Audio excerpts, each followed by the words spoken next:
taas nga posisyon, muagi gayud tag mga failures in life, mistakes in life. And through your mistakes, dili ato siya mag-consider na failure is a failure. Why? Kasi your failure is just part of your progress. Tama? Part of your maturity.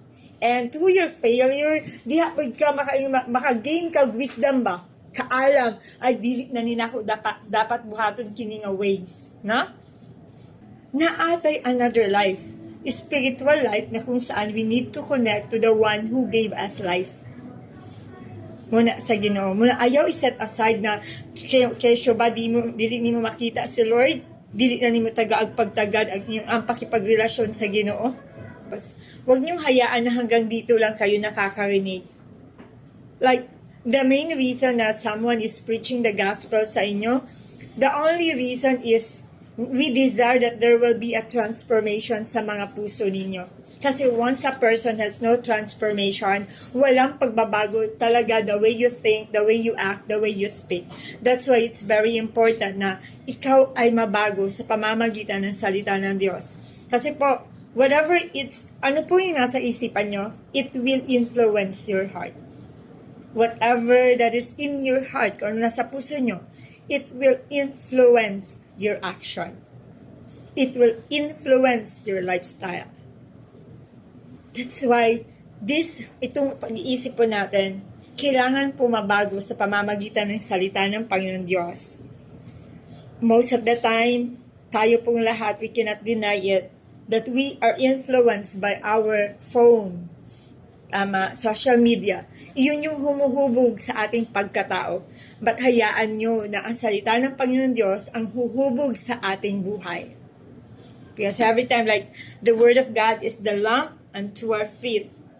So, when you have the Word of God, para siyang ilaw, lampara, na kabalo ka, pag guide siya nimo. So, diha lang, every movement nimo, kabalo ka nga, ay, dili ko matuntun din na. Kaya ito, masasabi ko sa inyo, pag wala kayong salita ng Panginoon Diyos, wala kayong warning.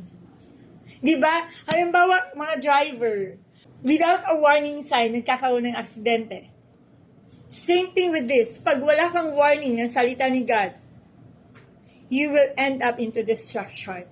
That's why napakahalaga po ang salita ng Panginoon Diyos. There are ways na sa tingin mo na tama ang iyong tinatahak. But later on, just suddenly from the top, from your success, bigla kang mahuhulog. Kung gaano kataas, ganun din ang kataas ng iyong lagapak. Amen. That's why po, check your priorities. Make sure, sabihin ko sa inyo, oo, nakakarinig kayo ng salita ng Panginoon Diyos. Ngunit kung hindi nyo ito tatanggapin ng buong buo sa buhay nyo, it's a daily choice kasi kailangan natin na piliin natin na sa araw-araw may salita ng Diyos tayong natatanggap. We allow God to speak to us. Hayaan nyo ang Panginoon na siya ay magsalita sa buhay natin upang siya ang magturo sa atin kung ano yung ating dapat natatahakin sa Kanya. So, sabi nga dito, people, in Proverbs 28 verse 13, people who conceal their sin will not prosper. So, kung sino po daw, sabi niya, but if they confess and turn from them, they will receive mercy. So, ang mutago sa ilang sala, dili mulampos, apal ang musugid, ug mubiya ni ini, makadawat ug kaluoy. Sino po sa inyo dito na sabihin natin na mayroon kayong mga pagkukulang sa Panginoon Diyos? Ang totoo na nagsisisi sa kanilang mga kasalanan, you will grieve.